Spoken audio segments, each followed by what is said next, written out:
Diamond Harbour vote চুরির একটা model, যে কোনো জিনিসের ভোট চুরির একটা মডেল। হ্যাঁ, ডায়মন্ড হারবারকে তো আমরা পশ্চিমবঙ্গের প্রশাসনিক ক্ষেত্রে মডেল বলেই চালাতে দেখি তৃণমূলকে। সেই করোনার সময় ভ্যাকসিনের ডায়মন্ড হারবার মডেল ছিল।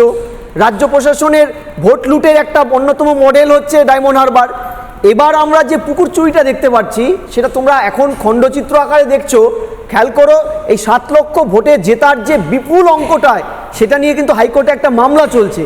সেই মামলায় এবার বিচারপতিদ্বয় আলটিমেটাম দিয়েছে মাননীয় সাংসদকে যে এবার যদি আপনি অ্যাপিয়ার না করেন তারা একতরফাভাবে মামলাটা শুনানি করবে।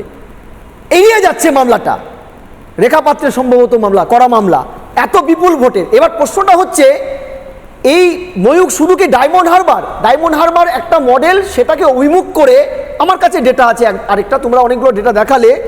রাজ্যের বেশ কিছু জেলা সবচেয়ে জনঘনত্বপূর্ণ ধারাবি মহারাষ্ট্রের, তার চেয়েও বেশি জনঘনত্বপূর্ণ, অস্বাভাবিক জনসংখ্যা বৃদ্ধির কতগুলো জেলা পশ্চিমবঙ্গে মার্ক করেছে কেন্দ্রীয় গোয়েন্দা সংস্থা।